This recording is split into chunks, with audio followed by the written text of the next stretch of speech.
दुनिया एक बार फिर हथियारों की दौड़ में तेजी से आगे बढ़ रही है और इसकी सबसे बड़ी तस्वीर सामने आई है सिप्री की ताजा रिपोर्ट में। 27 अप्रैल को जारी इस रिपोर्ट ने साफ कर दिया कि अब वैश्विक माहौल पहले से ज्यादा असुरक्षित हो चुका है और हर देश अपनी सुरक्षा को लेकर चौकन्ना है।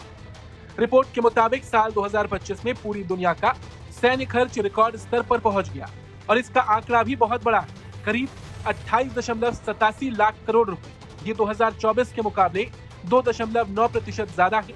सबसे बड़ी बात, ये लगातार 11वां साल है जब दुनिया का रक्षा खर्च बढ़ा है। यानी साफ है कि दुनिया में तनाव कम नहीं बल्कि लगातार बढ़ रहा है। अब जरा भारत की बात करें। भारत इस सूची में 5वें स्थान पर है। भारत ने 2025 में अपने रक्षा खर्च में 8.9% की बड़ी बढ़ोतरी की। भारत का कुल सैन्य बजट बढ़कर 8.66 लाख करोड़ रुपए पहुंच गया। इस बढ़ोतरी के पीछे एक बड़ा कारण मई 2025 में हुआ पहलगाम आतंकी हमला है, जिसके बाद भारत ने ऑपरेशन सिंदूर चलाया। इस ऑपरेशन के बाद भारत ने अपनी सैन्य तैयारी को और मजबूत करने के लिए तेजी से कदम उठाए। खासकर drone, counter drone system, air defence और आधुनिक हथियारों की खरीद में तेजी आई। ये साफ संकेत है कि भारत अब सिर्फ प्रतिक्रिया नहीं बल्कि पहले से तैयार रहने की रणनीति पर काम कर रहा है। अब अगर दुनिया के सबसे बड़े खर्च करने वाले देशों की बात करें तो टॉप 3 में अमेरिका, चीन और रूस शामिल।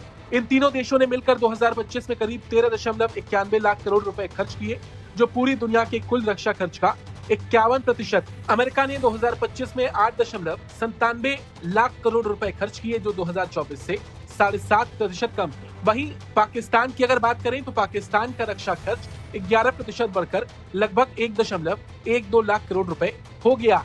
हालांकि पाकिस्तान का आंकड़ा भारत के मुकाबले बहुत कम। वहीं यूरोप की बात करें तो यहाँ सबसे तेजी बढ़ोतरी देखने को मिली। 2025 में यूरोप का सैन्य खर्च 14% बढ़कर 8.12 लाख करोड़ रुपए हो गया। यूक्रेन ने तो अपनी जीडीपी का 40% रक्षा पर खर्च कर दिया, जो किसी भी देश के लिए बहुत बड़ा आंकड़ा है। वहीं जर्मनी और स्पेन जैसे देशों ने भी अपने रक्षा बजट में जबरदस्त बढ़ोतरी की।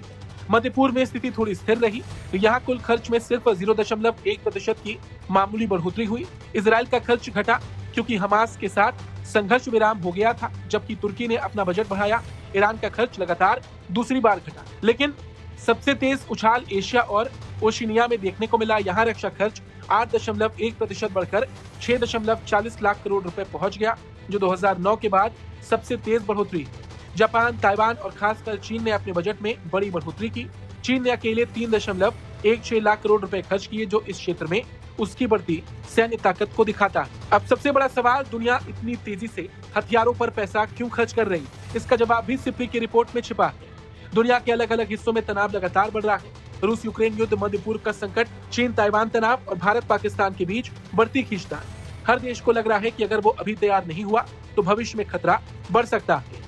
भारत के लिए ये रिपोर्ट खास तौर पर अहम है। 8.66 लाख करोड़ रुपए का रक्षा बजट ये दिखाता है कि देश अब अपनी सीमाओं की सुरक्षा और आधुनिक सैन्य ताकत को प्राथमिकता दे रहा है। ऑपरेशन सिंदूर के बाद जो तेजी आई वो बताती है कि भारत अब हर तरह के खतरे से निपटने के लिए तैयार रहना चाहता है। Bureau report, Bharat.